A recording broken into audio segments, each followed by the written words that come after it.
I'm a type of person that either you don't like me or you like me. It ain't no in between. It ain't no, well, he cool. Yeah, yeah, That's not how my personality is. yeah, Either you feeling me or you not. yeah.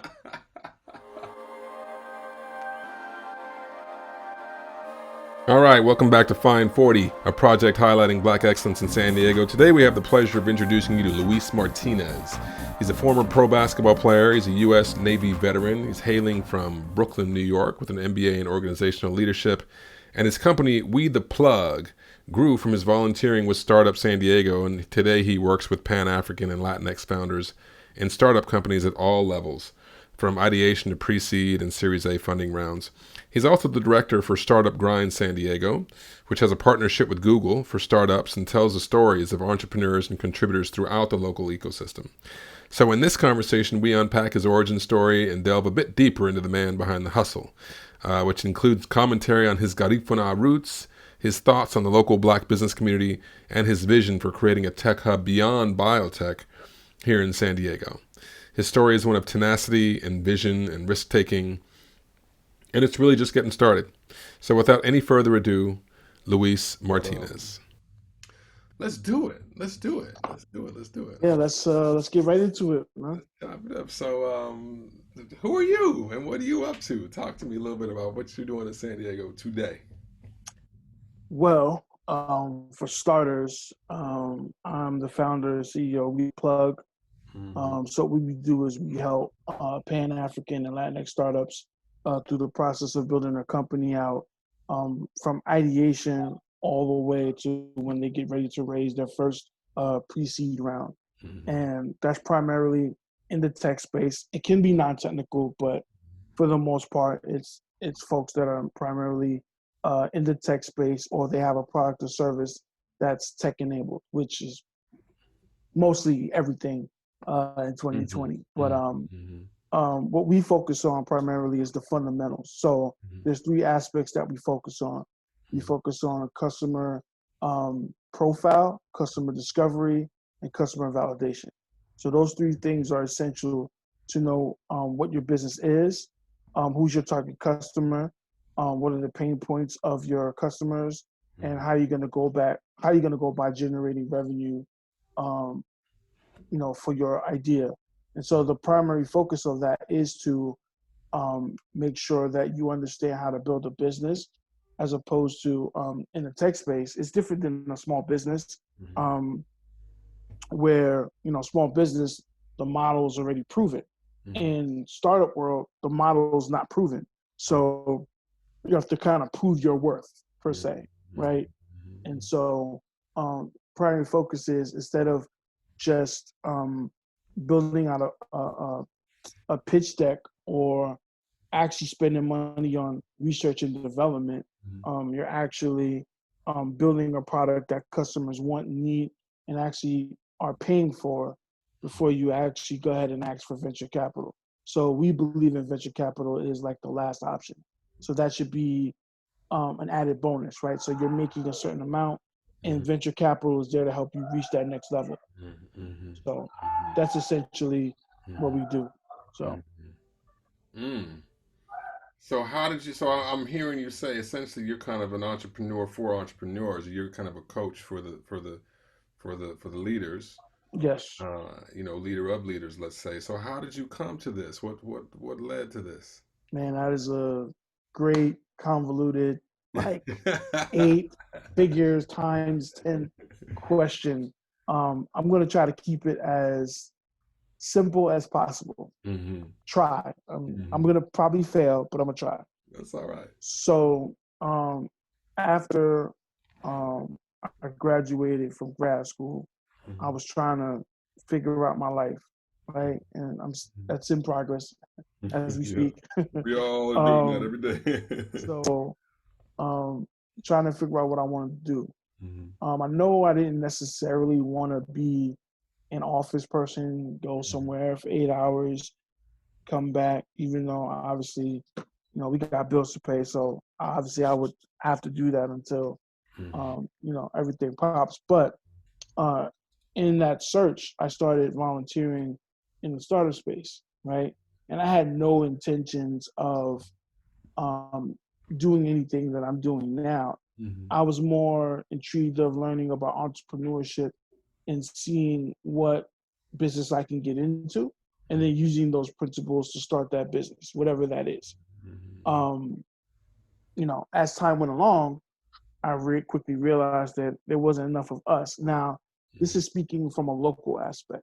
There weren't enough of us in the ecosystem as not only leaders, but founders, right? And the few that were, um, they were of a certain type. Let's just call it like that. Hey, you can call it what it needs to be called, man. You don't have to dice and mince if you don't want to. You know A what? certain breed. Yeah. Okay. And so, which is not a good. It's not a bad thing. It's just different. You know what I mean? Yeah. So. So, I mean, just to be clear, what you're saying is the folks that had already kind of got on or were in weren't the most receptive or helpful, or were kind of had a different mindset about how they were going about it than maybe where you're coming from. Yeah, so there wasn't a general focus on diversity and inclusion. Word. Now, my views upon that has changed to today, but at first, like that's what I thought it was, right? Yeah. And there was no. So I was volunteering for Startup San Diego, and I don't know if you ever heard of that organization, but they do a lot of things now, but they're primarily host the biggest startup conference in San Diego, which is San Diego Startup Week.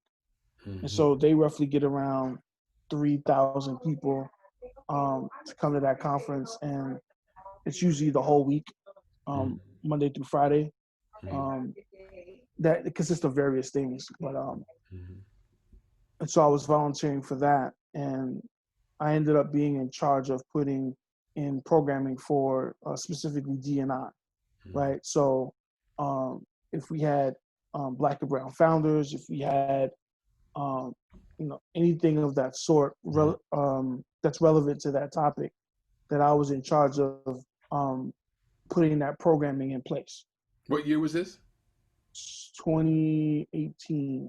Wow, got you. No, wait. Yeah, 2018. Yes, tripping. 2018. Yeah. And so, and obviously before that, I was volunteering for a year and a half, almost 2 years prior to that. So, that's when I finally said, okay, I think we should do this.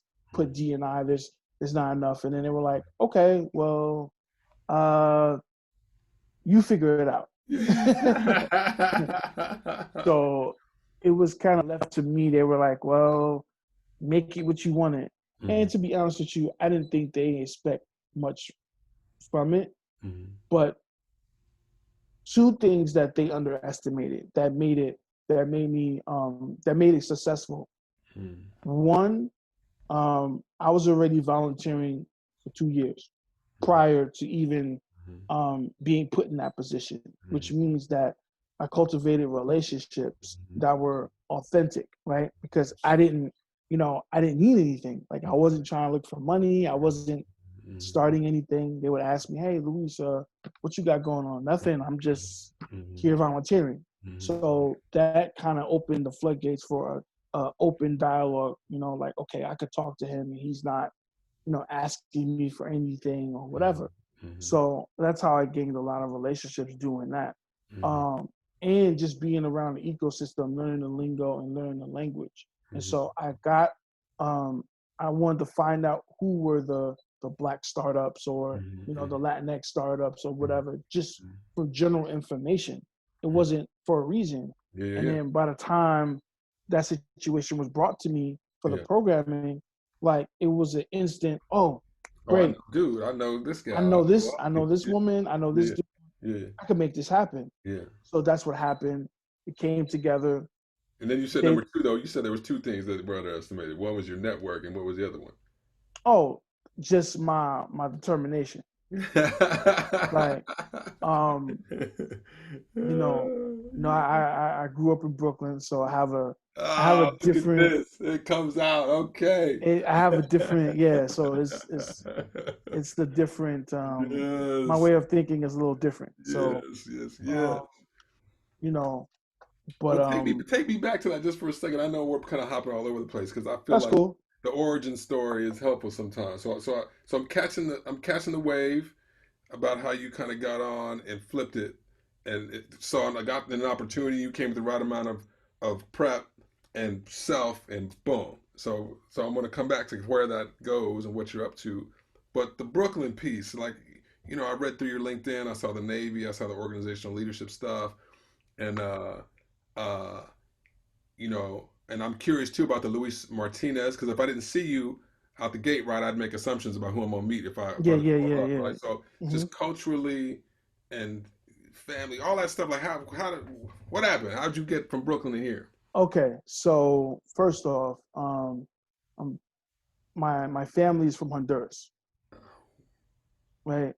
And so Mhm. usually I get the whole like, well, which side of the family? Well, it's both my mother and father.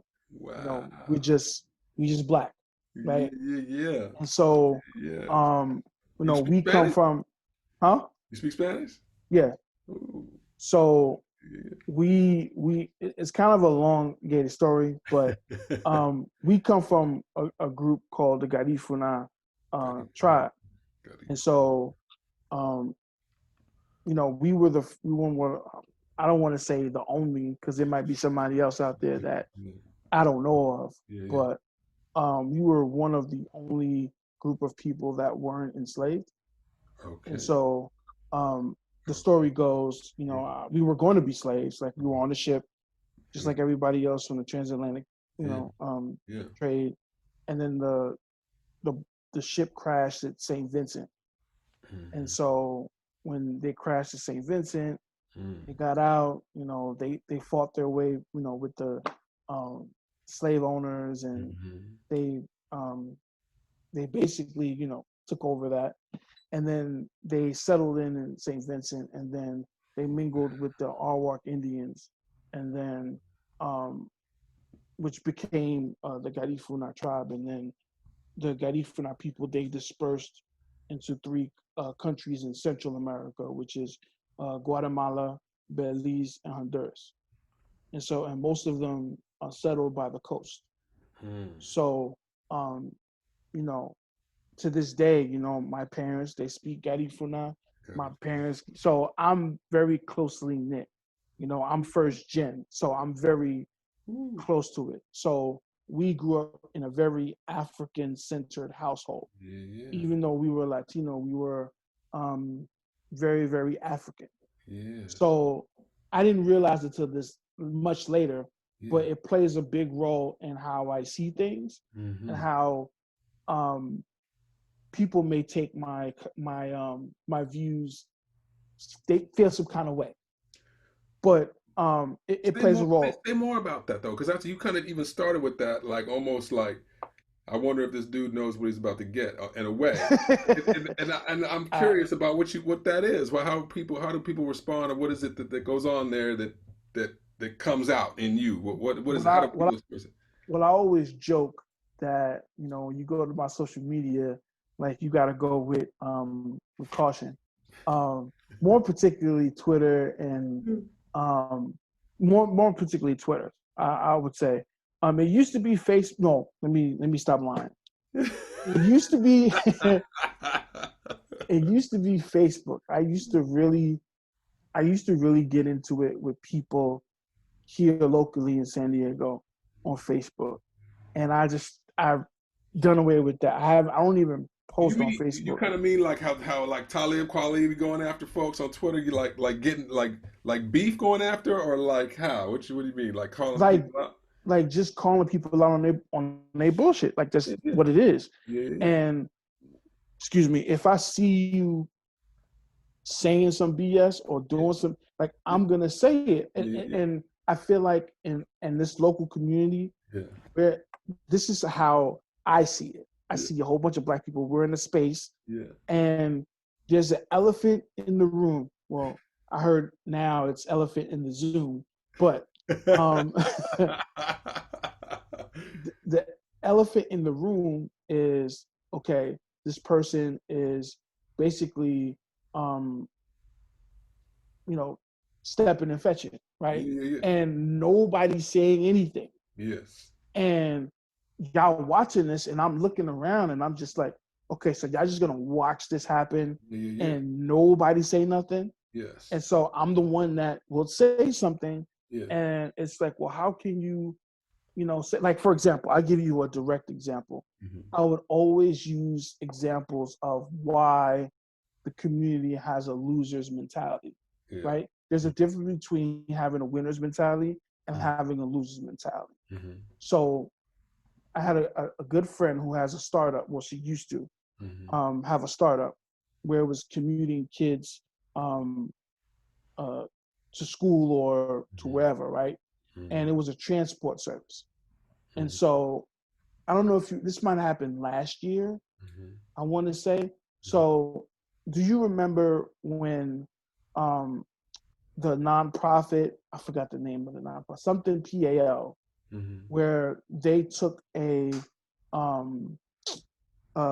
jail bus to the beach, and they had a whole bunch of Black and Hispanic kids? Okay, so I forget the name. Star PAL, I want to say, is the name of the. I'm name dropping right now. I didn't even do that, but I want to say that's the name of it. And you can look this up. Google this too. So they took. So the program is a nonprofit. It was dedicated towards having a better relationship between the community and the police. Oh, you know what's funny? My pops is involved in that in my local hometown. It's called the Police Action League or something. Yes, it's Yeah. So yeah. it might be, yeah. So that, I think that's why I said PAL. So it might be that. So and I think it's designated to bridge the gap in relationships. Yeah. So they approached her because my job is to help. And this is when We the Plug first started, which we'll get into. But they approached her about pricing for transporting the kids to the beach and back. And so she gave them their price point. They kind of thought it was too expensive, I guess. And so they went the freemium route, which is the sheriffs. They got the sheriff, the sheriff bus where they transport inmates. Yeah. So they took the kids from Southeast San Diego on that bus, and they took them to Del Mar and dropped them off right by the beach. And I mean, from a PR perspective, you don't have to be super bright to get that look. That's not a good idea. Not a good look. And so there was kids that was outraged, like that were there, that were scared. They probably thought the kids were criminals, or they were in Biddy jail and they were on recess or something. So luckily that didn't cause any issues, but apparently the parents didn't know about the bus situation, which I find ironic because I mean, so how does this feed though into your winners and losers mentality? So I'm getting there. Yeah. So make a long story short. So about supporting Black businesses and X, Y, and Z. So simultaneously, the woman that ran that transport service, she had a Kickstarter, and she was telling people in the same community and those same parents about it. They didn't contribute. So you're telling me that you want to support Black businesses, but you're not putting your money where your mouth is. And then when you're relying on others to do the job for you, these are the type of things that happen. So you had a chance to rectify that and say, no, like we're going to put our money into this. So, and another thing is, this is what happens when you let outside people decide and make decisions for your community. Mm-hmm. So that's what I meant when I said that's a loser's mentality. That's Yeah, not a winner's mentality. So, okay. and when I said that, it was a big sting because people felt some kind of way because they were like, no, you know, all you do is just put us down. And no, I'm going off facts. I'm going off your reactions. I'm not saying anything that's off the cuff or I'm making anything up. So that's just one example of how like I felt like, and then what they try to do is try to put it on the police. And it's like, no, enough of that. Like you could have took this, you know, responsibility, but you didn't. So this is what happened. So how do you navigate that? Because it's interesting we're coming to this in this part of the conversation. Because you can look at the race conversation in this country, and many people, typically on the right, will say race is used. You know, you're using the race card. It's divisive. It's not actually helpful. And where do we get when we have that conversation? Uh, you know, I had one dude, actually Nate was on here talking about that young man who was singing that song "I Just Want to Live" that went viral. That young boy. Yeah. And he was upset about that this young dude was already metabolizing a state of mind that felt challenged to even live in an environment, and that he would rather him have sung a song of self-determination and empowerment and something about like, no, it's not even a question, I'm going to live, you know, something more righteous and king like than to be kind of, please let me live, yes, I'm master boss, so that kind of thing, you know what I mean?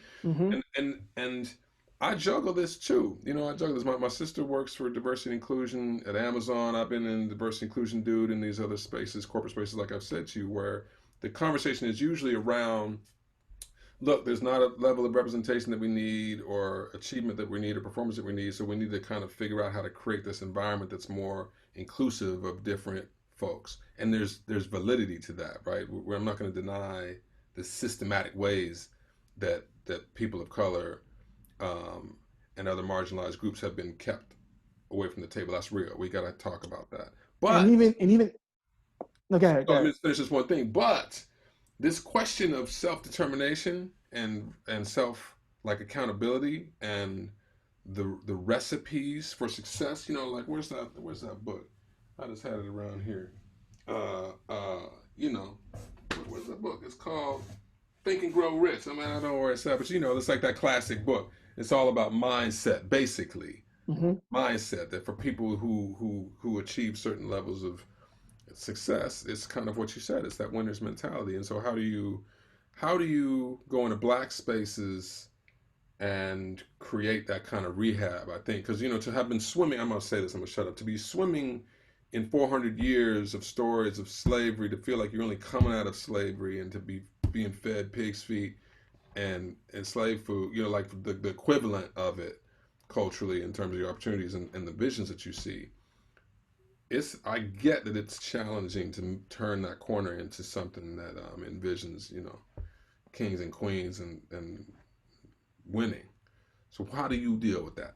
So let me kind of bring this conversation sort of full circle from Yeah, what you talked about from my childhood, right? yeah, So again, my ancestors weren't slaves. mm-hmm. So what you were speaking to, my mother, my grandmother, we can't relate to that. Yeah, yeah, yeah. So that affects my way of thinking when I'm thinking about empowerment. Mm-hmm. Like, well, wait a minute. Now we go into mindset. Mm-hmm. Now, when I was a kid, right, and I'm going to use two examples. Mm-hmm. When I was a kid, when I was 10 years old, I'm Mm-hmm. kind of telling my age right now. Mm-hmm. When I was 10 years old, I remember The Chronic came out.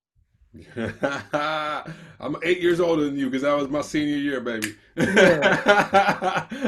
So Yes. I remember, like, you know, playing that album Yeah, yeah, all day, all night. yeah. You know, my favorite track was Bitches Ain't Shit. Yeah, yeah, That was my thing. yeah, yeah, But when I was screaming Bitches Ain't Shit, yeah. I never I never imagined, like I never equated that to, oh, that That's what means I'm I saying. gotta call women bitches. Yeah, yeah, yeah, yeah. I never did that, Mm-hmm. right? That's not how I conducted myself in Yeah, real life, yeah, yeah, yeah. right? And that's because, you know, now looking at it in hindsight, I grew up in a 2-parent household. I grew up in even though I grew up in the projects and I had it rough, I still grew up with a sense of family and culture. That wasn't necessarily native, right? I grew up in a African-centered Latin culture. So that's one thing. Another thing is that, I never understood the concept of, all right, you have to see it to believe you want to do it. As a kid, I always said, my thing was, I wanted to be in the M.B.A, right? Luckily, I did play professional basketball, but I didn't get to the M.B.A, right? So I played. Side note about me: I played in high school, played in college, played pro overseas. I did that for a number of years. So, but that was my goal, right? But if I wanted to say I wanted to be doctor or lawyer, or I had this weird fantasy of going around the world and talking to people about their cultures, right? When I was a kid, because I used to love Carmen Sandiego. Oh yes, remember that. So I used to always want to go to to Europe and then talk to the kids my age about what it's like growing up in that place or whatever. So that was kind of my guilty pleasure. But I never thought I was limited because of I was Black. You know what I'm saying? So it's amazing. Now fast forward now to the climate that we're in. And, I go on LinkedIn, and I mean, the amount of kind of almost victim behavior that's displayed on, especially LinkedIn and Twitter now that everything is happening, is almost like, wow, we're better than this. Why we got to be so, I'm trying not to use the word weak, because I don't want to minimize people's feelings, but it's almost like a defeated mindset. And so that's what's kind of disheartening now, to see that on these platforms, and not having that winner's mentality that I talked about.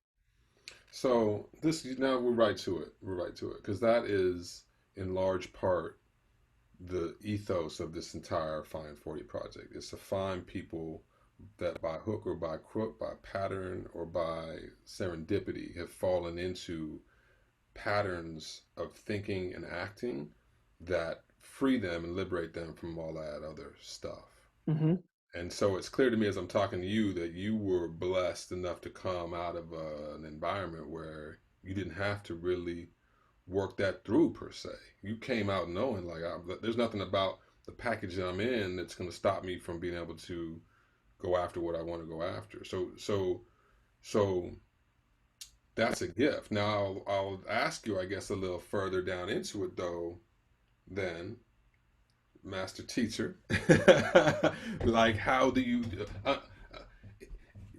as a human being, struggle is unavoidable. So I'm assuming, regardless of all that, what we might say about race and its place or whatever, we're kind of now into a post-racial conversation or something, okay? Not ignoring, of course not, power and systematic stuff, okay? I don't ever want to get that twisted, but you're starting from an empowered place. Certainly you confront or come up against either your own or environmental challenges.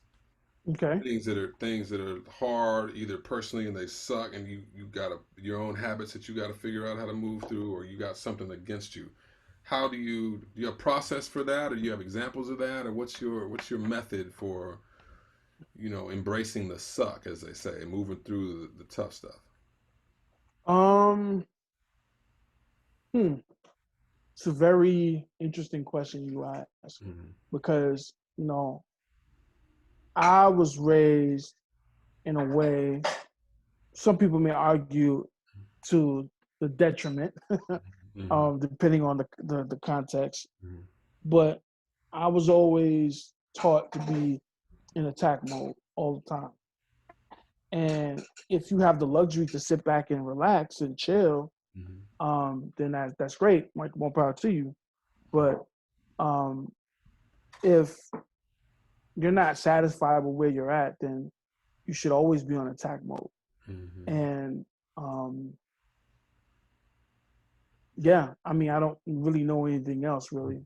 Like, how family wise how many of you are there? What's family like now? Because I'm here in Brooklyn, but I'm still not super clear on how you hopped to San Diego and then what that unit looks like. I also was in the Navy.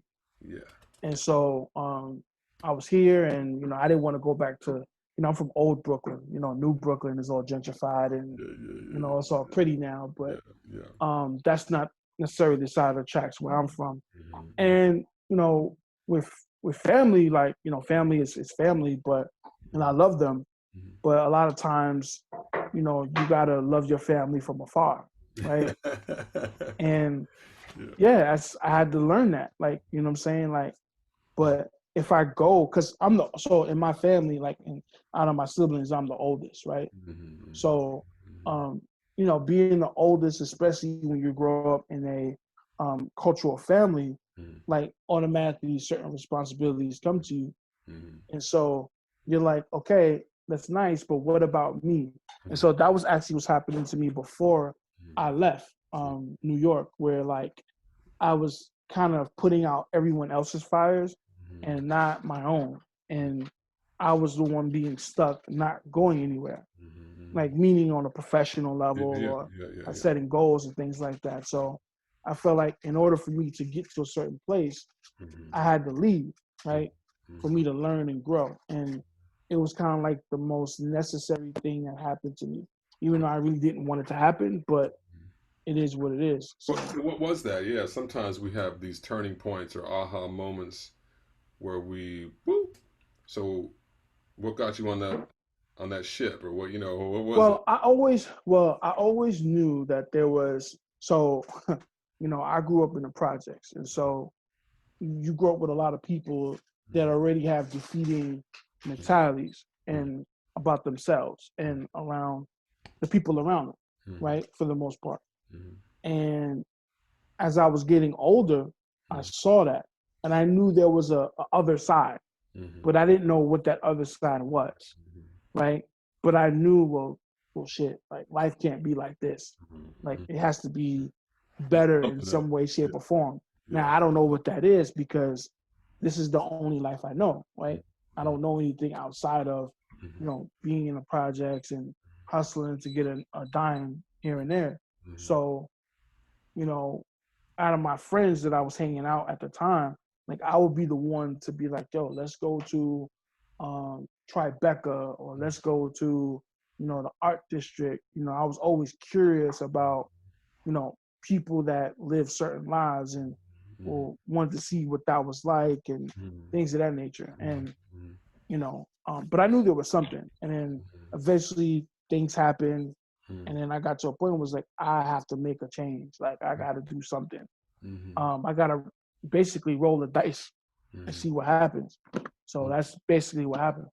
It's funny. Your story is kind of similar to Terrell's story. The cat kind of from DC, in between African and Black cultures, and making that similar kind of jump, leaving an environment that you maybe weren't so with to come out here. So when you got here, I see that you explicitly kind of go after Black and brown space, like you rep Black and Latinx. How has it been? What's your impression of all that here in San Diego? Because a lot of Black folks get to San Diego and they're like, where are they at? Like, what's happening? And what's your assessment, your diagnosis for Black life in San Diego, and what's possible or what's challenging about it? Man, come on, man, just tell me like it is. You don't have to mince any words to think about it. You already know. So all right. So I didn't really. So even though technically speaking, I've been here since 2008, right? But so from 2008 until 2012, I was in the Navy. And I lived in different places in between those 4 years, believe it or not. I once lived in Maine for a while, Maine and Hawaii and a whole bunch of other stuff. So after I got out, I went to school.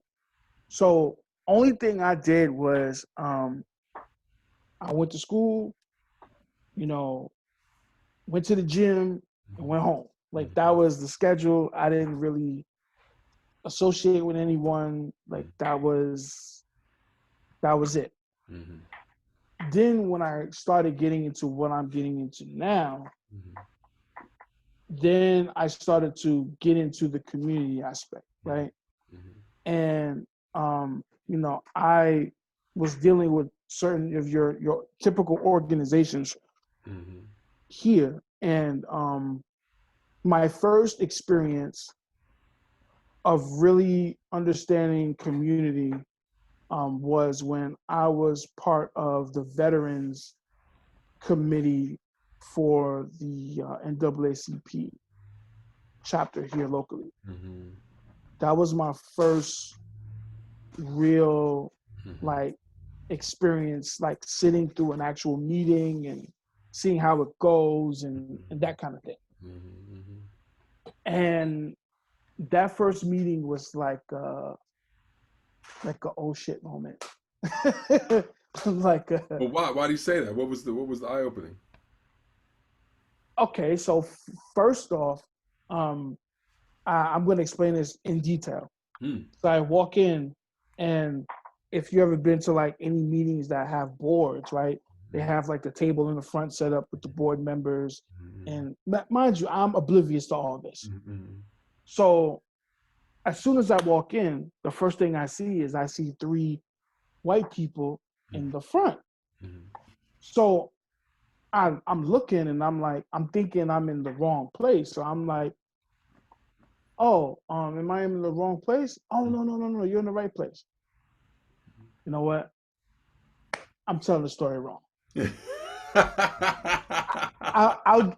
I'm telling the story right, but I'm gonna get to that in a second. Okay. Right. So someone said that they wanted to connect with me because they had a program for kids to bring in mentors for the NAACP. They had like a youth program or something. So I was emailing with this guy, James. And so we were emailing back and forth, and he was like, hey, like we have a board meeting. Won't you come through and, introduce yourself? We can say hello to me and blah, blah, blah. So I'm like, okay, cool. So fast forward back to when I came in, I saw one white guy and 2 white women all the way in the front in at the table. Yeah. Then it was a white man in the front of the door. So I'm looking and I'm like, oh, am I in the wrong place? Like I'm looking for the NAACP meeting, and they were like, oh, this is it. And I'm like, oh, okay, cool. And he asked me my name. And so I said, Luis. He says, oh, hello, I'm James. And I'm like, wait, James that we've been emailing, right? And he's like, yeah. So I had to play it off like I wasn't like, like I wasn't like shocked. And I was like, oh, okay. Yeah, cool. So I sat down and I was kind of like hesitant. And then I quickly realized that the 3 white people that was sitting there were board members.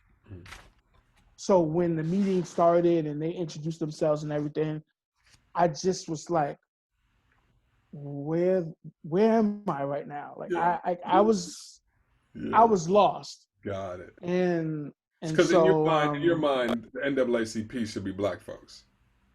Well, yeah. So I just okay. You want to have one person? Okay, cool. Like, but it just and then James apparently he was basically like the program director. So in all the programs that they were doing, it ran through him. Yeah.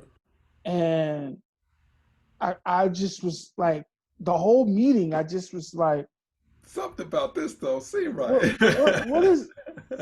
But it had me intrigued to hear what the dialogue would be like. Yeah. And the dialogue wasn't what I expected. It was very like gatekeeper-ish. Yeah. And I was turned off by it.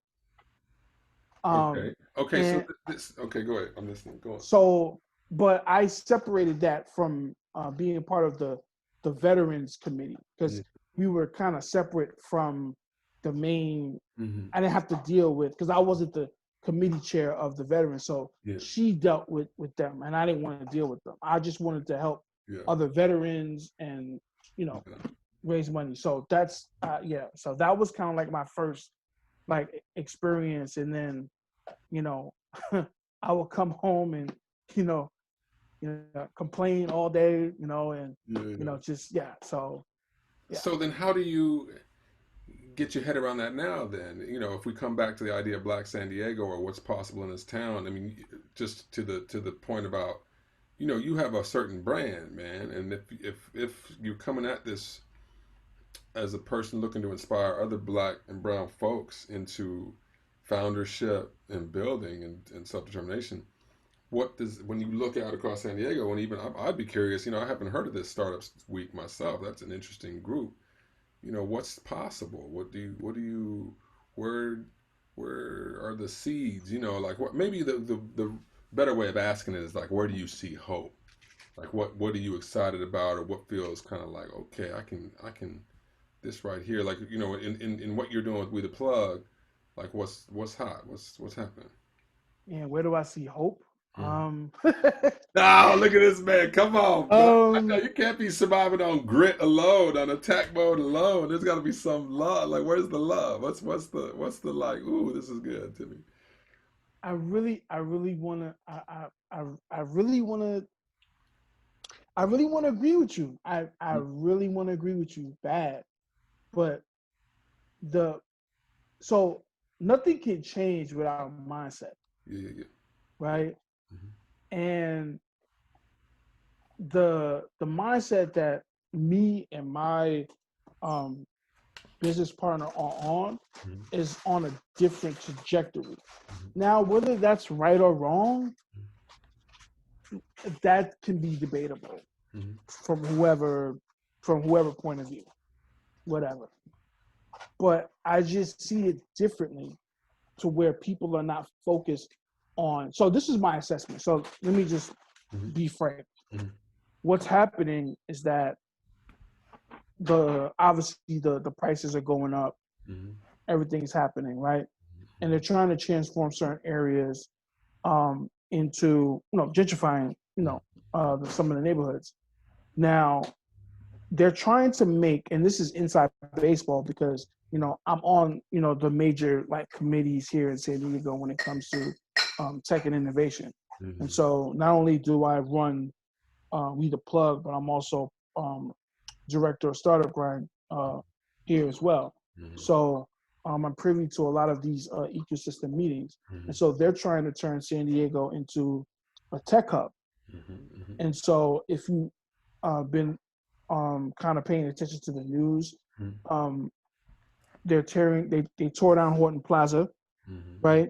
And they're actually turning that into an actual tech hub. So they're going to redevelop that, and then they're going to put tech companies in those spaces and build it up real nice, put restaurants, put resources, etc. And what they're going to do is they're going to put out a what is it called? Not a Request for proposal. not necessarily an RFP, but they're going to promote. They're going to try to attract companies from up north to come down to San Diego, and then as long as they'll probably make it to where as long as their business comes to a San Diego zip code, because we're a county of 1,000 cities. As long as it's really, how many cities is it really? I mean, there's a lot. Yeah. A lot, but it's not just San Diego here. You know what I'm saying? Yes, indeed. So, as long as you live in a city of San Diego, then you might get a tax break or something like that to come here but however they want to draw it up. But anyway, they're trying to make this into mini Silicon. Yes. And so I saw that all the way back in 2017. So I made it my business to say, okay, if they're going to build an ecosystem here, right, I want to be in position to where eventually there's going to be Black and brown founders that are going to come here as, looking for venture capital or whatever the case may be. And they're going to need a place to congregate.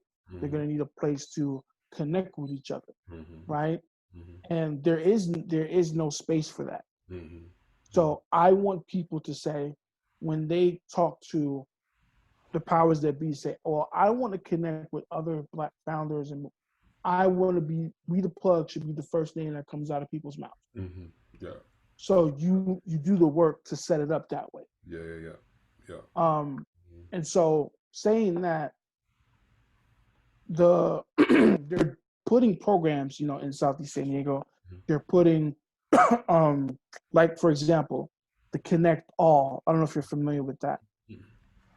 So Connect they're the oldest running accelerator in San Diego. Connect, I am familiar with. They're up here by UCSD. Yes. Yeah. And so they have a section of their company called Connect All. And so that's supposed to be primarily for diverse founders. And so,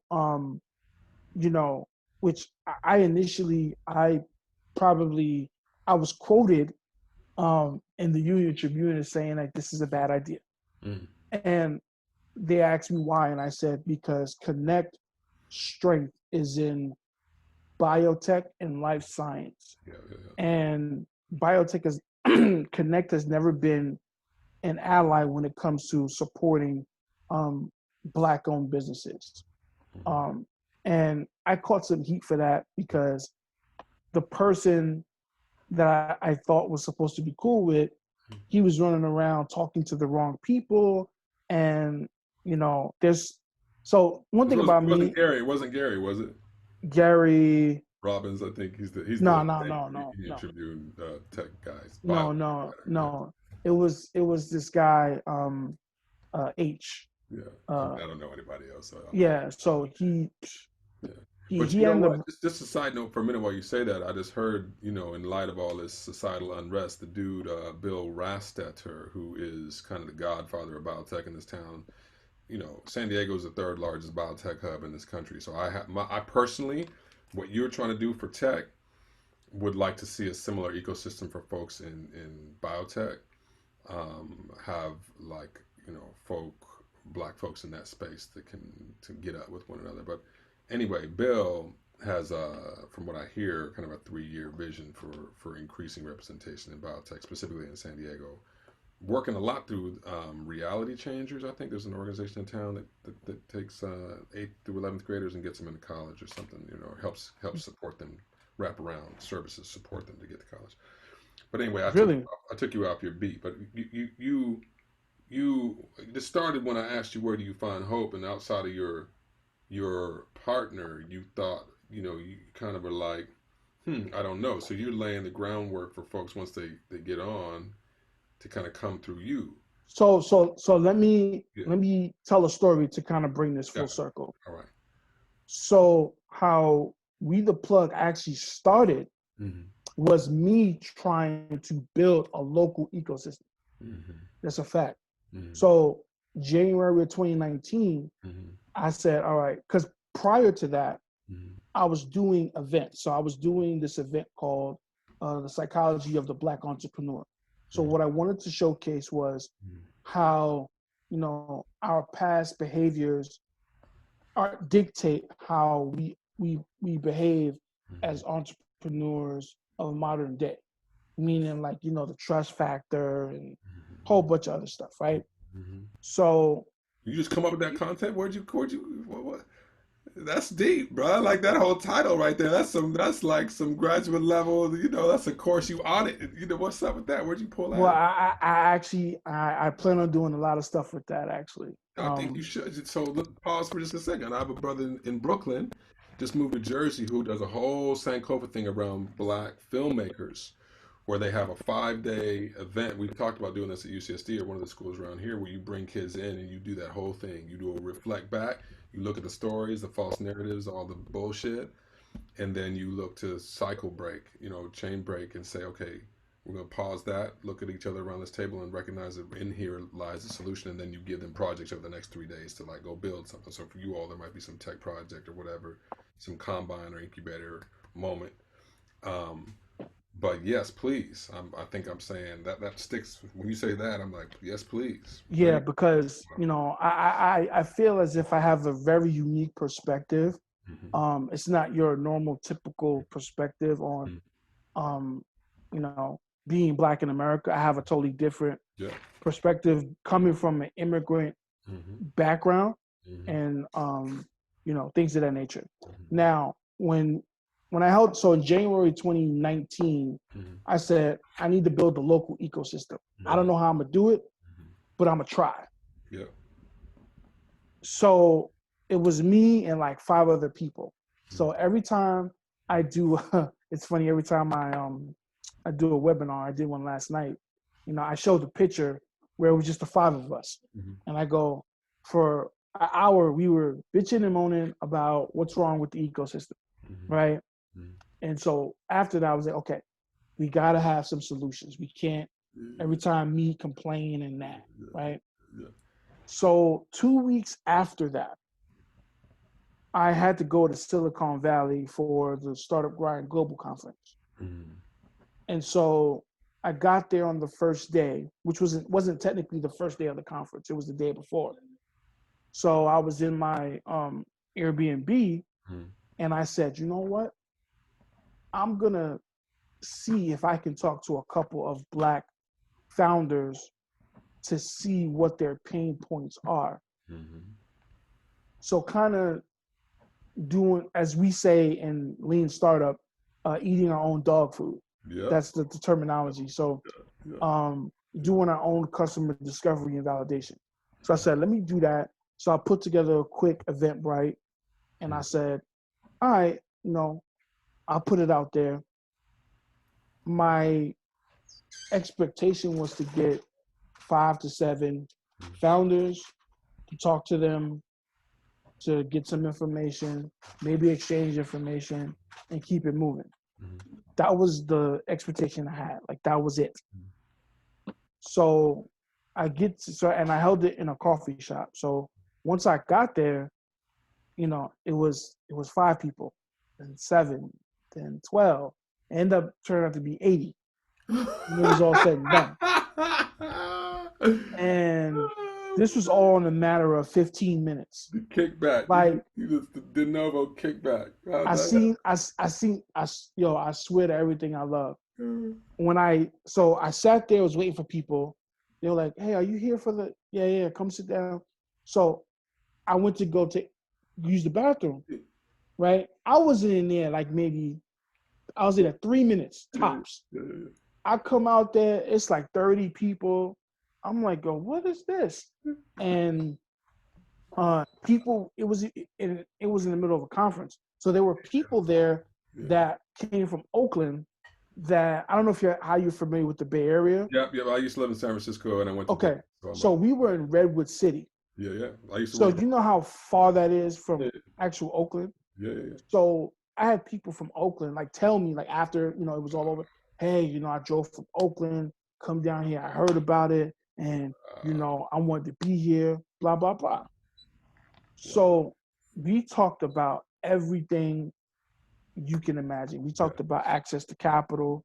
We talked about building community. We talked about the lack of understanding from all of the incubators and accelerator programs that existed, and its bias towards white founders and not geared towards Black founders and Black women, etc. So that gave me a lot of thought, and so it was successful. I ended up getting everyone's email, putting it on, creating a Slack channel.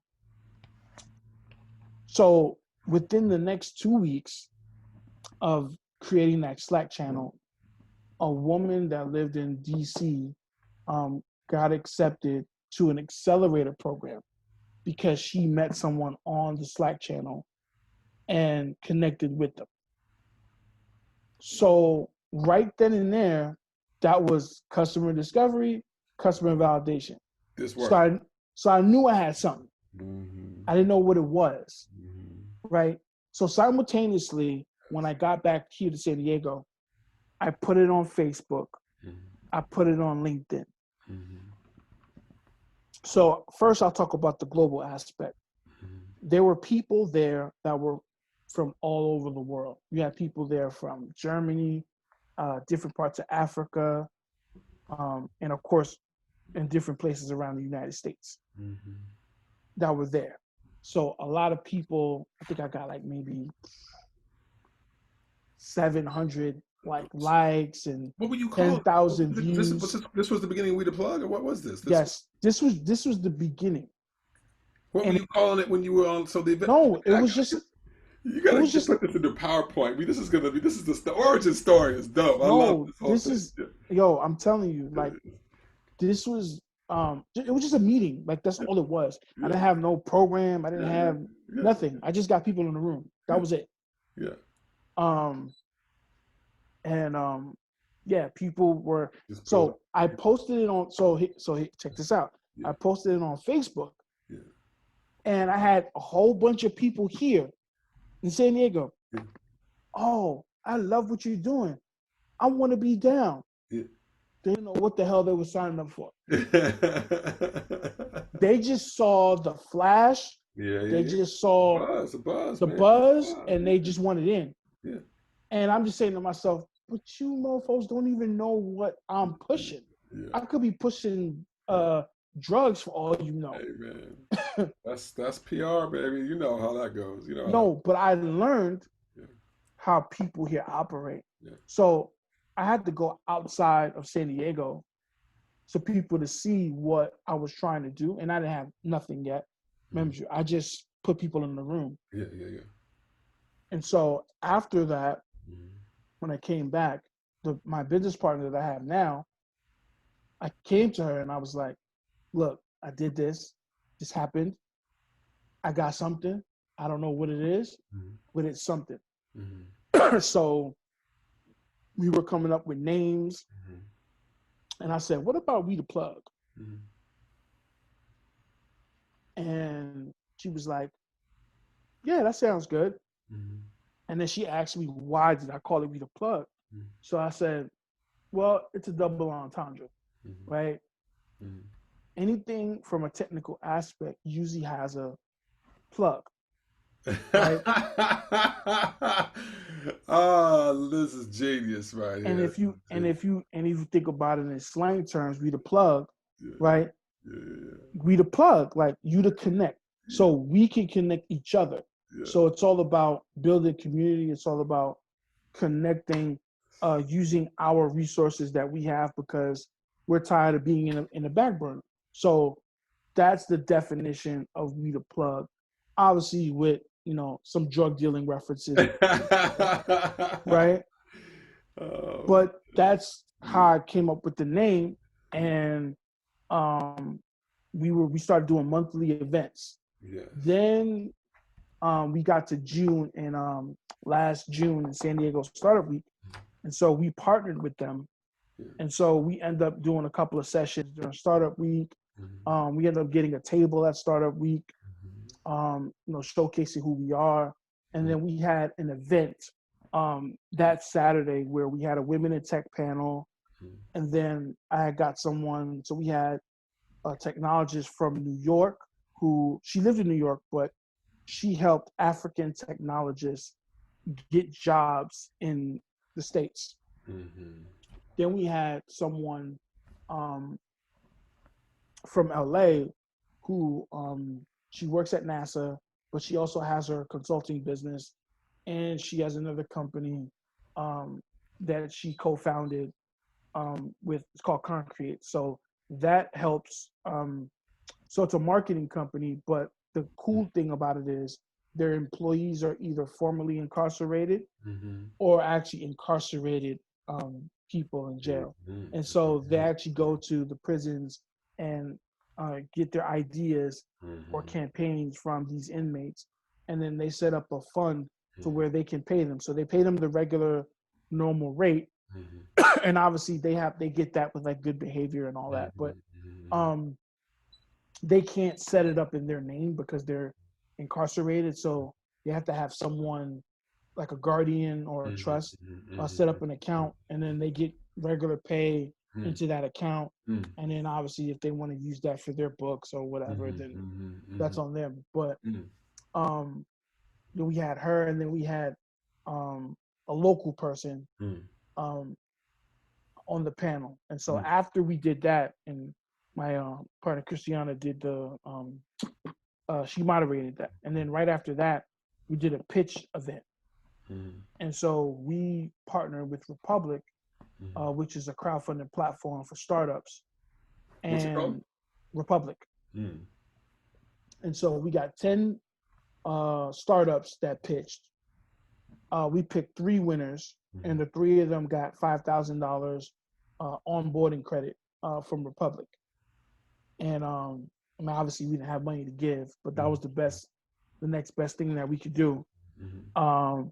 And then after that, we ended up getting press about it. People started writing articles about us. Was this last year? Yeah, in June. Yes, yes. And it just took off from there. And then, well, our original what we were doing first was we was working with these companies. So we had a company in Atlanta.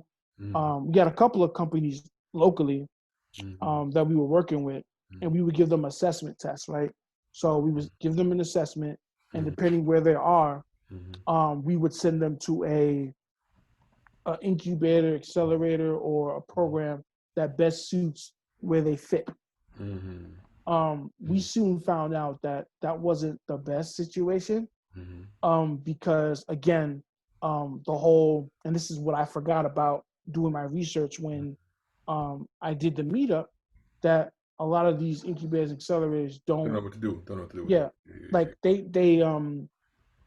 tell them all these crazy expectations and put it on them, and they can't really go through them because of certain obligations. You know, they may have kids, or you know, tell them, oh, you got to raise a friends and family round, and like, hello, like, you know, I'm the first person to graduate. I'm the one. Yeah. Like, you know, I'm the only one to graduate college for my family. So do you think my family's gonna have money to give me? So man, I just came off a board right now where so much of what they do is raising dollars, and you know, they have something for, you know, it all though is positioned on you having access to those networks that can dump those dollars out. And it's just so like, and they wonder why they don't have Black and brown folks come out for that kind of thing. And I'm like, well, exactly. It's kind of like, and this is a sidebar, but it's almost like when they have pitch competitions here in San Diego, it's almost laughable because, you know, 9 times out of 10, they're definitely picking a life science or biotech company. Like, it's crazy how, like, you know, folks will be like, I'm not entering that.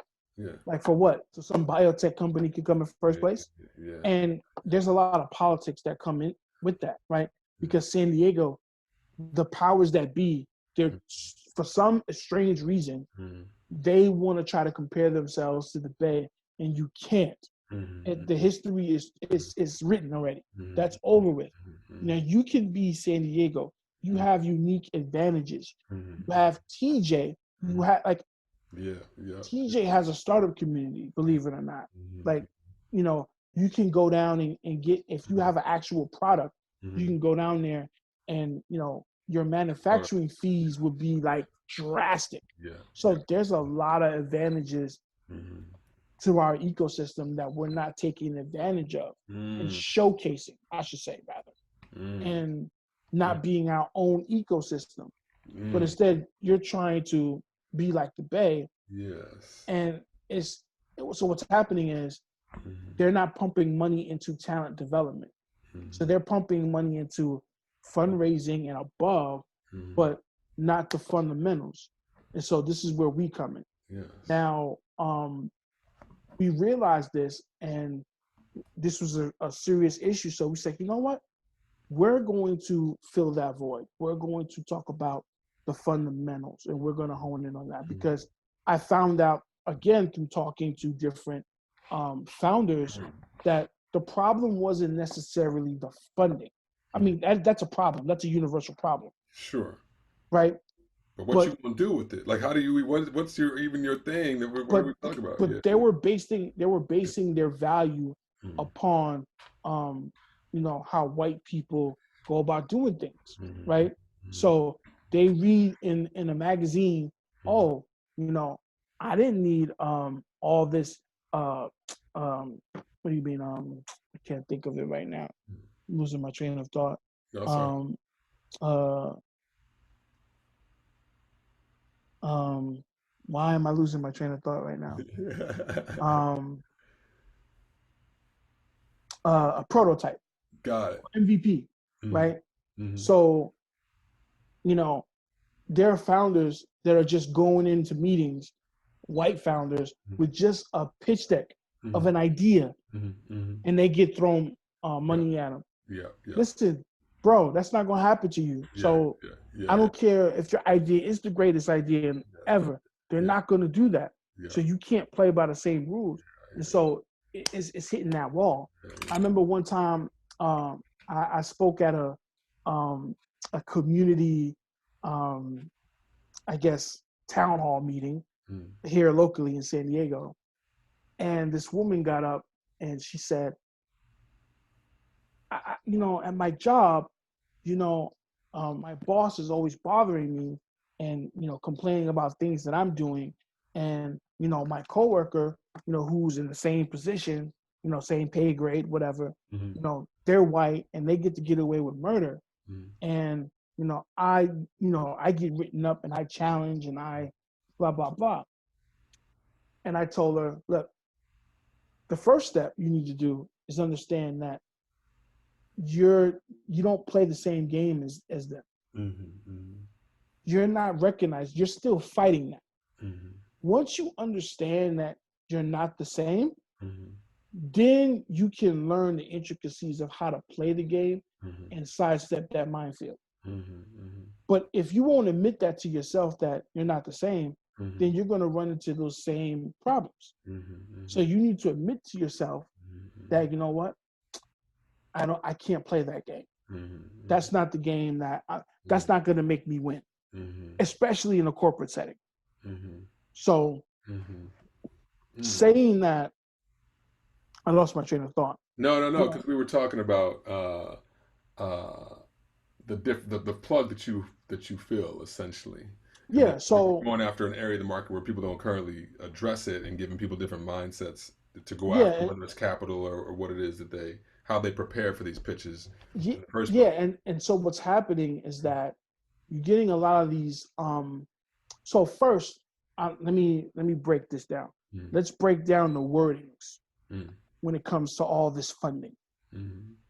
The problem is, you're talking about investing in diverse founders. So let's break down the diversity. Let's break down the inclusion. Let's break down people of color. Now, this is how numbers get skewed in the company. And I think you know where I'm going with this. Where you can invest, let's say there's and I'm just kind of making numbers up.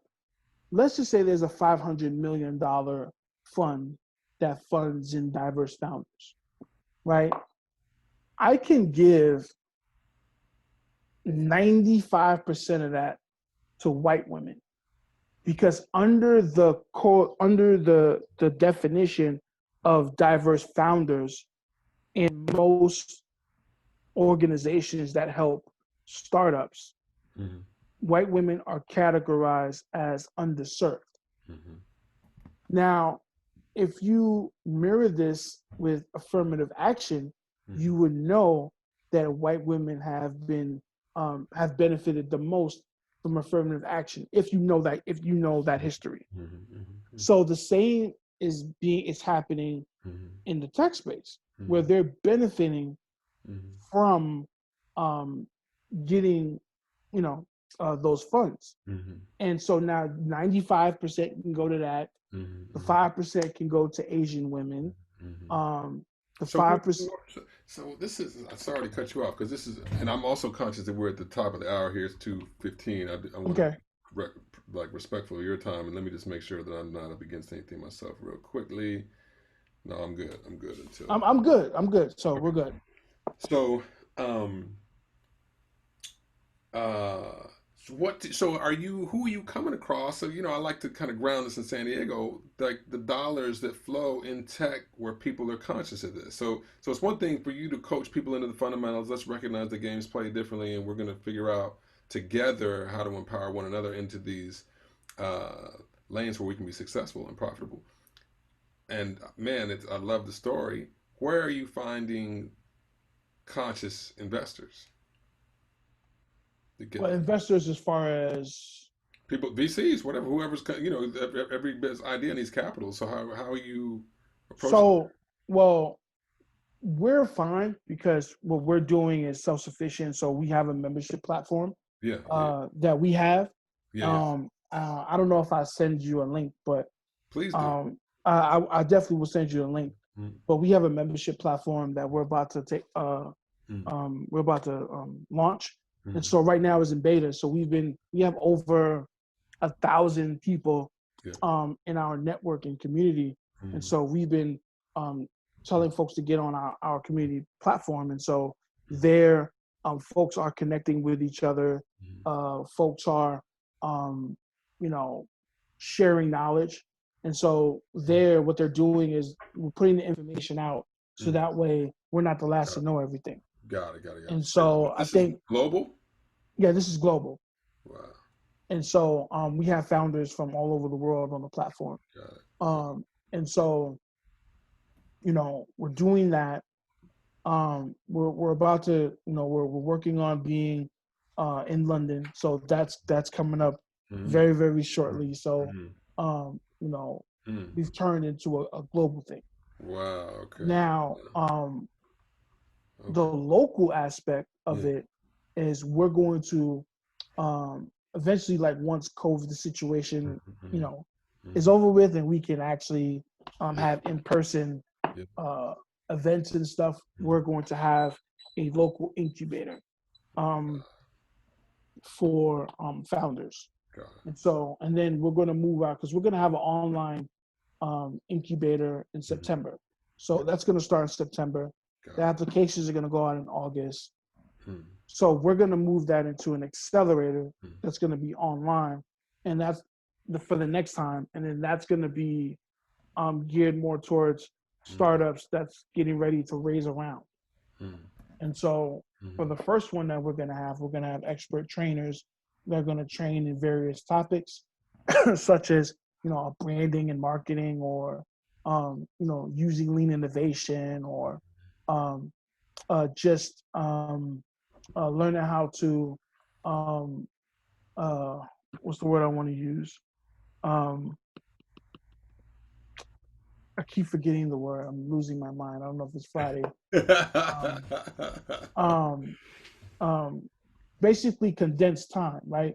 Yes. So I have my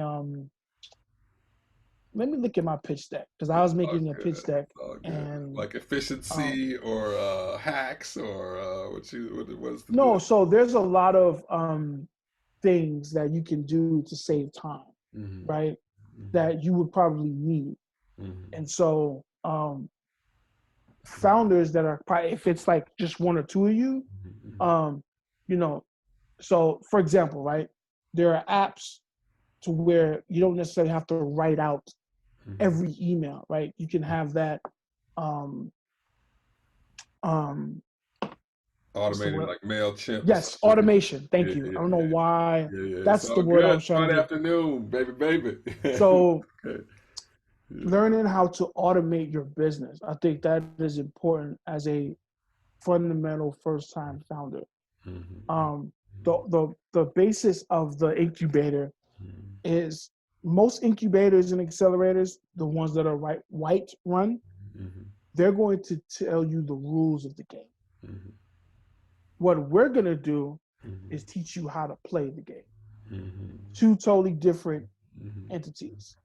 So because obviously, we're in a state where Black founders are getting, they're not getting the funding that they need, that the fundamentals comes into play even more often. So I compare it to when I played basketball. So when I was in high school, primarily, we would play predominantly white teams, right? Because I went to parochial school. So there was a couple schools that were good, right? And what they would do is they would use the Princeton offense. Now, I don't know how you're familiar with basketball, you are, but the Princeton offense is used to slow down fast and athletic teams. Right? Mostly if you've got brothers on your team, right? So the Princeton offense originated from Princeton's basketball team, where it was like, okay, what we're going to do is we're going to slow down the game. We're going to basically run down the shot clock and then get a good shot, make the defense play defense for 34 seconds, because there's a 35-second shot clock, and slow the game down. If we slow the game down, then the team won't be able to run and jump and do what they want. So that has to be the opposite in what we're doing in tech. So we must master the fundamentals. We must run the Princeton offense because we don't have the money or the capital to throw at the problem. So we can't say, oh, damn, I need a back-end developer. Hey, let's throw $300K into this and give me some people that can get this done. We don't have that. So we have to be creative and not have the missteps. And so that's what we're trying to accomplish and have a sense of culture and community. I believe, and I think if you don't take anything from what I say, I want you to remember this. And I'm saying this to everyone. This is almost cheat code. Post-COVID, if anyone builds community within what they're trying to build, they're going to win. That is going to be imperative. I saw that from the beginning, and that's why we said we're going to build our community platform, because it's not going to pay dividends in the beginning, but as time goes along, when this COVID thing, people are going to want a place to connect with each other, and that's going to be imperative, because right now travel is restricted. I get it. People are not going anywhere. So the next best place is online communities. So I do that. This thing that we're doing right here, I'm kind of in that space of trying to use the tech you've got right now that you haven't been using to build the things that you can't build at the coffee shop or the bar, wherever you get down. Exactly. This has been an absolute joy. I can't believe I didn't know who you were until now. I'm so happy that appreciate that, man. I really, really do. I can't wait to see how this is going to go down in the next 5, whatever, however long you plan on being here. I'm ride or die for San Diego. I'm going to be here for the next 30. Okay. I can't wait to see how this unfolds. But 2 questions. One, totally random question. What is the artist or album you have heard the most in your life? Reasonable Doubt. Okay. All right. Jigga. All right. I understand. Now, pivot back. So it's a toss up between Reasonable Doubt and Ready to Die. Okay. Yeah, Brooklyn. I mean, I didn't even have to ask that, really. Yeah. Really, so that's you're repping the town. It's my 1 and 2. So no, that's all right. So, but back to the script. If you had to go back and teach something to somebody right now, if you had to walk out of the house right now and go teach something, what would it be? Man, it's a hell of a question. To people walking behind you in particular, so folks coming in your lane, let's say, what would you want to equip them with? Man, it's a tough question. I mean, I wouldn't necessarily certain things you can't teach, but I would say just be authentic.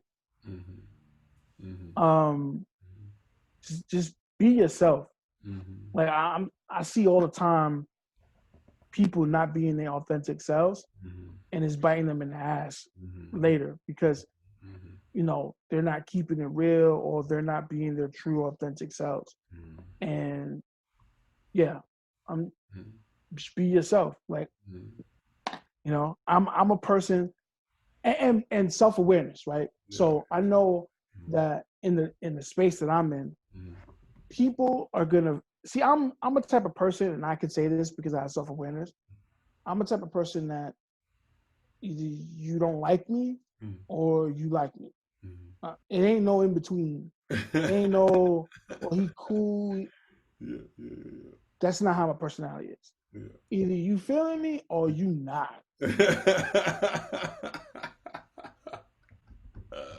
Um, and to be honest with you, when I was kind of surprised, when you told me that. Well, when Kerry said my name, I kind of was like, oh, really? Okay. Um, that's surprising. You know, Why? You feel like maybe there's something there? What? well, so so me, I have a rule. Mm. I don't mess with any black orgs here locally. I don't do it. What? Um, How are you going to bring that to this conversation at this point of the conversation? I don't do it. Mm-mm. So you don't have, is that a trust issue? Like, how is that? How you can make that a universal rule in San Diego? There's no black. Mm-mm. What do you No. mean no black orgs? Like nothing that folks are doing for black folks, or nothing that's led by black folks? What do you mean by that? I mean, are they really? See, now we're gonna extend this whole damn conversation. Shit, Yeah, we could. Luis, That's we what the could. hell is about to Listen, happen? What I the hell? got time. This is flying in the face of what I'm trying to do. I'm trying to I say I that got this, time. my I got man. time. Damn it. So why? Okay, this is an issue for me. So I hear the same thing. I hear the same thing, right? So when I look out from my little perch, I'm a biotech dude, and I'm trying to figure out who's who, who's got money, who's moving things, who's a mover in this town, like with inspiration and has juice. Mm-hmm. And you end up going through the Urban League, the San Diego Black Chamber. If you're a Divine Nine like frat cat, you're gonna try to find the Boule. There's a couple historically black churches, and there's some brokers of power in this town that you gotta like kiss the ring or go through or whatnot. You know what I mean? And I didn't even touch on politics or any of these other spots, civic stuff. So I don't know anything about that. I'm naive as hell. I've been up here in North County. I'm mainly in white spaces, to be real with you. Like la di da, tiptoeing through the tulips out here, just trying to live my life and do my thing. And but I have a very strong feeling about the chance for transformation when people come home to who they actually are. And that thing that you call authenticity, I call, I come from a bit of a spiritual perspective. I got like pyramids and sphinxes and stuff behind me on the wall. Like I have a kind of child of God thing that fuels what I'm talking about. So I Got feel you. like when people come out of that space, there's not, they do like Luis. Like we'll get it done. Like, come on, we've done this before. So, so that part for me then refuses to accept any of the like crabs in the barrel, Willie Lynch, black folks not getting along, like whatever it is. If Brian Stevenson, I say this all the time, if Brian Stevenson can erect a monument to lynching in the South with Google money, there's not a damn thing. There's nothing that can't happen in any context, however messed up and backwards and misdirected it may feel. If I find 40 people, this is my core belief. If I find 40 people in this town that are trying to get it like you are with the mindset that you have, and if you can tell me like this each one teach one, you got somebody that you're riding with that you can say, oh no, that person knows. You're inspired by at least one person here. It takes a small group of committed people. It doesn't need to be the whole damn thing, but I guarantee you, you and I connecting isn't just like we're not unicorns, man. There's more than just me and you walking around. So that's that's my soapbox. That's where I'm coming from. So, but when you tell me just out the gate, though, that you were closed to the idea. What's that about? Well, I'm not saying this. So when I say this, I'm not saying this because I heard somebody say something or, she said, he said. This is off of hand-to-hand combat, as they say. Yeah. And just the philosophies are just night and day. And in order to get to where we truly want to be at, right? You have to, everybody can't be a good cop. Mm-hmm. And we can't just roll over and die. Mm-hmm. So my first experience, so let's Urban League, for example, right? Yeah. I have many colleagues in the Urban League that I think are fantastic, right? They're cool. I have no beef with them, nothing. It's not necessarily, in that case, anyway, the individual, because I have most of them I know we're cool with, no issues that I know of, right? But it's the institution of this not getting things done. Everything is on a bureaucratic level, which I don't subscribe to, because I'm like, let's get it done. So all this bureaucracy that y'all trying to, play around with, I stay away from that. So that's for them. Now the chamber, that's a whole nother beast, right? I already was turned off by the leadership and had some personal interactions that I just was like, I ain't got bail money. So I'm gonna just I'm about to walk away from this one. I'm about to just relax. So and it's just a mindset, and it doesn't, I remember, so to sum it up, right? Because I don't want to go into soliloquy. Yeah. But to sum it up, just to give you an idea of what I'm talking about. So this dude, he went to Princeton, and so it was a chamber meeting, and so he was talking about bringing different programming to the chamber or whatever. I wasn't really listening. So after he got off the stage, the chairman of the board gets up there and he says, and he went to Princeton. Now, the one thing about me, I'm not into titles. I'm not into the fluff. I'm just not built that way. Like, I believe in rolling up your sleeves, letting your work speak for itself, and whatever as it may. And I find myself too many times where Black folks here want to be they want to be showmen and show women, instead of actually saying, look, these are the results that I have. And it's just a very narrow mindset, which personally it gets me to 10. So that's why I stay away from all of it. It's just a mindset that I just don't believe in, and it's not going to enhance the community, And I see far too many times where they haven't had the community's best interest, and and when you're at that, and I'm going to say something controversial, I'm just gonna put it out there. So I'm going to put a disclaimer out there before I say this. We need people out there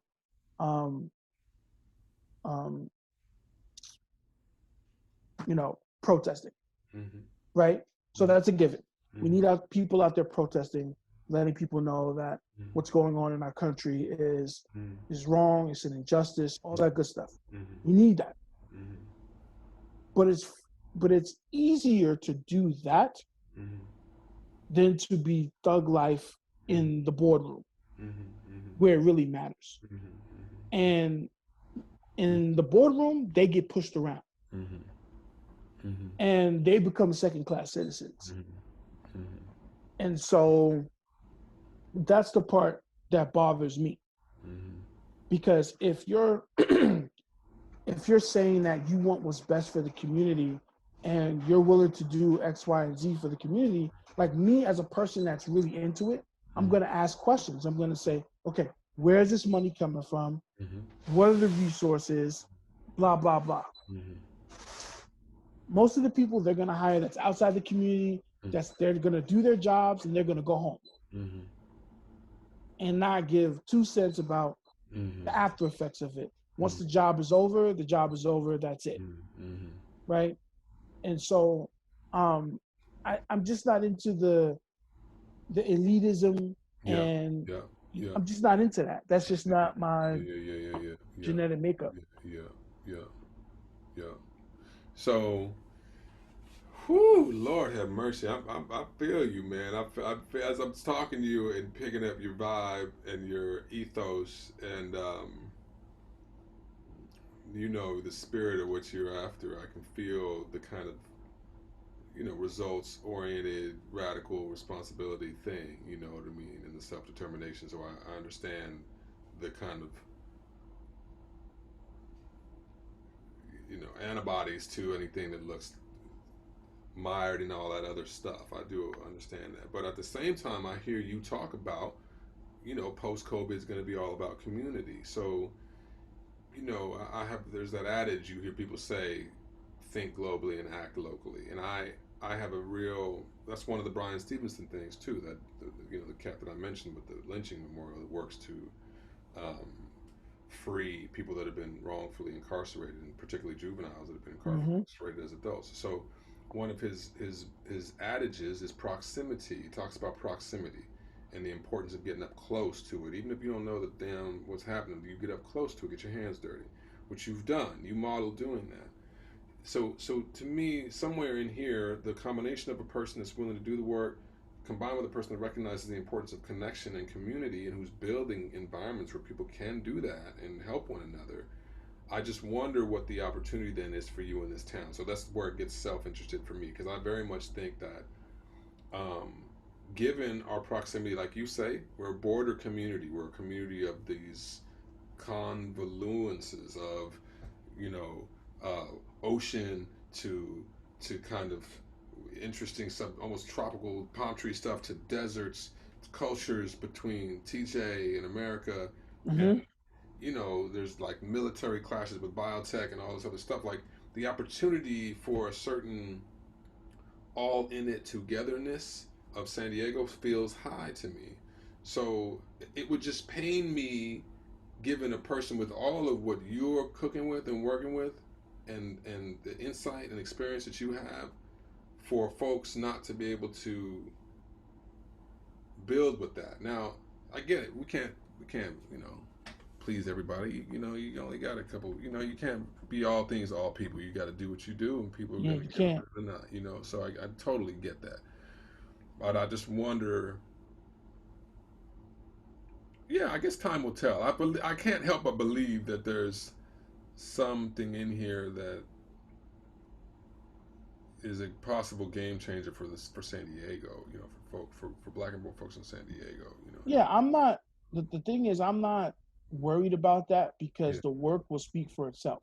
Now, I've been approached by people about maybe my, I guess, approachness, or people that I think I'm approachable. Yeah. So people say, well, you might not be as approachable as you look or whatever, and I don't know for what that might be because I don't smile when I'm walking or whatever. I don't know.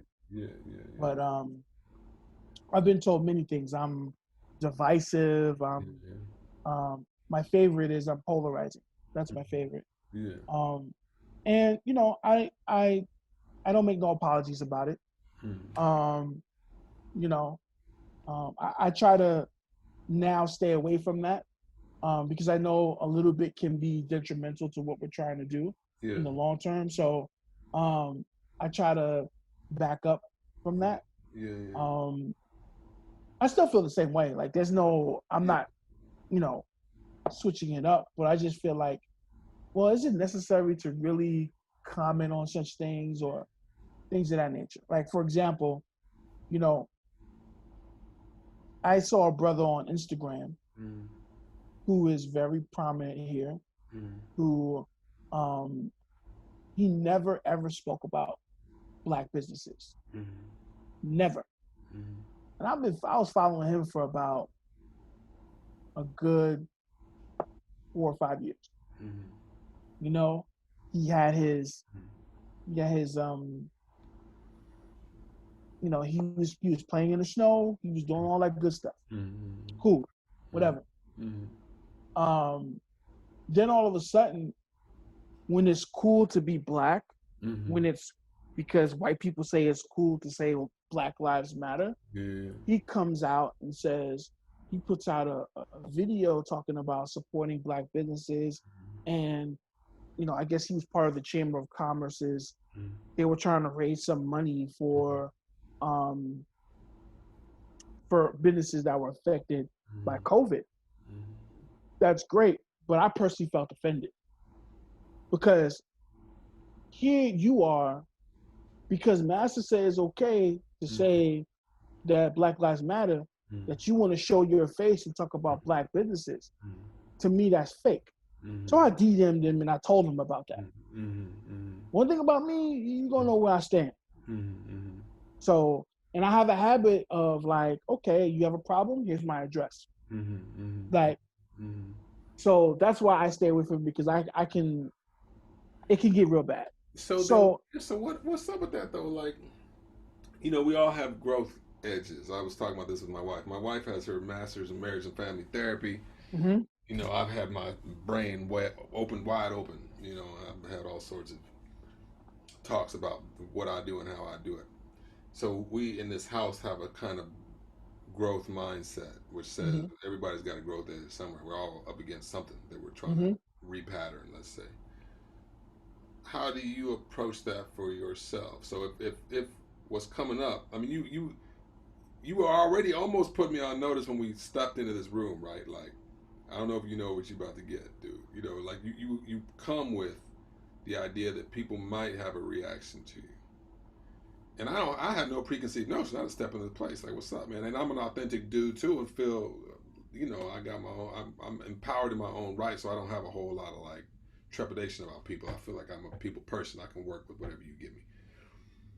But as I'm talking to you, I'm curious about how you approach that. Like what would you say is your learning edge, or what are you working on, or what's something that's like, okay, I need this. This is something. This is an arrow I want to have in my quiver. Like that, maybe I need to sharpen this arrow, sharpen this bow, whatever you want to say. Oh, not responding to everything. Got it. Not, and as what I just explained, Yeah. I took that personal because I'm just like, I just felt like he was being a little bit, of the C word. Yeah. You know what I'm saying? Yeah. And I said, bro, like, I'm not feeling this. Yeah. Basically, he got mad. He was talking about. You mean like cooning? Like what? Yeah, basically, yeah. Yeah. And he got mad. Yeah. He was talking about he used to be a boxer. Okay, if you talking like that, we can go to an address. Yes. I promise you, I won't fight fair. Yeah. You know what I'm saying? But I know as a leader, I can't go there. Like, you know what I'm saying? Yeah. So that's the thing that I have to kind of pipe down. Because I can get extra real quick. Yeah. And it's one of those things where I also felt, I still feel like I'm out of place in the tech space because of where I come from and my background, right? Yeah. I may have the same education as everyone else, right? Yeah. But I'm from the street. Like, I at one point, I was selling, drugs. Yeah. So my mindset is totally different, and I come from a different walk of life where our principles and morals are different. Yeah. So if somebody says something, it's like, okay, well, I'm gonna tell it to you in your face. I'm not gonna sugarcoat it, hide it behind your back. Yeah, I said it, and what? Yeah. Are you gonna do something? Yeah. So those are the things that I have to kind of like relax with. So what I do is, Yeah. I recently, funny that I'm saying is, I recently got into it with probably the biggest Black venture capitalists you could think of. And this just happened this weekend. Mm. And it wasn't me getting into it with her. Like, I'll just disagree on a comment she made about calling somebody weak. And so I just made the notion that, you know what's really weak is, and mind you, this is not emotion, this is just facts. I said that, okay, you're having $900 courses on how to raise capital when in fact you couldn't even raise a $36 million fund for Black women and had investors pull out. And then you decided to go be a celebrity instead of honing in on your craft. I think that's weak, since you want to call somebody weak. I stuck to facts. Of course, she blocked me and all that other stuff, right? But I'm like, okay, if you can dish it, you better be able to take it. So my thing is, with me, if you come at me, you got to come at me with facts and come correct. Because if you don't, all right. So those are the things where and then after the fact, I just was like, should I have really responded? Yeah. Was it really necessary? Even though I feel that way, Yeah. So is it gonna hurt my connection thing or whatever? Do I really care? No, because my focus is on the work, right? And people know the people that's around me, they know my true worth and what I bring to the table. And so there's a lot of things I don't agree with. Trust me. I can go on and on about it, but I don't say nothing because most Black people, they agree with it. So I just, okay, cool. I stay away from it. Kind of like politics. Yeah. So Yes. Hey, man, look, we're gonna have to continue this conversation. I look forward to posting. yes, I have no zero problems with continuing this conversation.